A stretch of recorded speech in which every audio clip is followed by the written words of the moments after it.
ও মম কি করছো? এই যে উপমা করছি, সকাল থেকে উঠে গেলনের জোগাড় করছি, সব গেলনের জোগাড়। আর কি এই গরমের মধ্যে এই এখন গেলনের জোগাড় করতে করতে এই আমার অবস্থা খারাপ, অবস্থা খারাপ। উপমা তুই আবার এখানে এসে ফোন নিয়ে এসে আমার মাথাটা কেন খাচ্ছিস? এগুলো এমনি আমার মাথা খারাপ আছে। আর সব কি কি হচ্ছে মম এগুলো? আর হচ্ছে লাউ দিয়ে ডাল হবে, আমার নাতির জন্য ঝোল হচ্ছে, বিট দিয়ে গাজর দিয়ে আলু দিয়ে ঝোল হচ্ছে, আর হবে মাছের ঝাল হবে, আর ওই শাক হবে। ওই এক গাদা শাক নিয়ে এসছে, ওই এক গাদা শাক ওই ওকেই দিলাম, ওকেই দিলাম। শাক বাঁচতে কষ্ট হয় না, কষ্ট হয় না এই গরমে, হ্যাঁ কষ্ট হয় না তোমাদের? আর কি তোমরা তো এনে দিয়েই বসে যাবে, বাস তোরা এবার বানা, তোরা এখন সারাদিন বসে রান্নাঘরে ঢুকে বসে থাক এই গরমে, এই গরমে।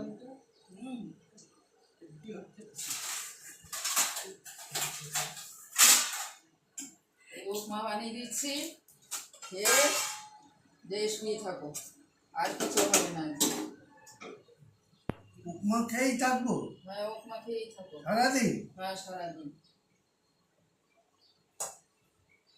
এও তো একটা ভালো জিনিস। আর এই শাকটা কি হবে তাহলে? শাকটা বাবাকে কাঁচা কাঁচা খাওয়া, কাঁচা সেদ্ধ করে খাওয়া। বন্ধুরা দেখছো আমাদের বাড়িতে এখন রান্নার জোর লেগেছে। এর বেশি কিছু আর দেখাতে পাচ্ছি না এই যে এখন। উপমা তৈরি করব, এতে দুটো সর্ষে ফোড়ন দেবো, কারিয়া পাতা ফোড়ন দেবো,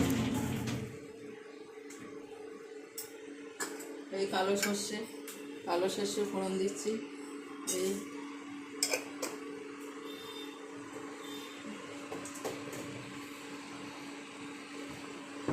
কারিয়া পাতার বদলে আবার নিম পাতা না দিচ্ছি।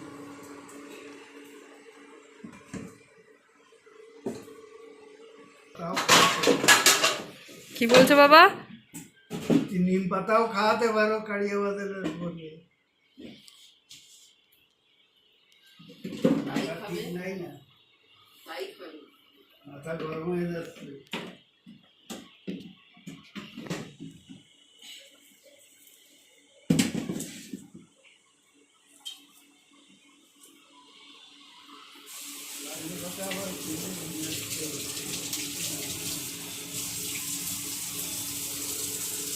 এই যে কারিয়া পাতা ফোড়ন,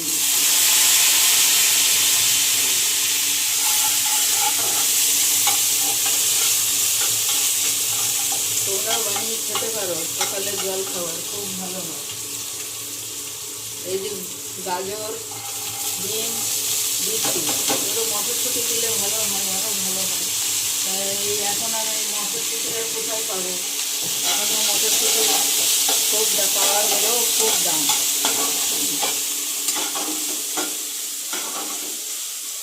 বন্ধুরা তোমরা আমাদের সাথে থেকো, আমাদের একটু হেল্প করো।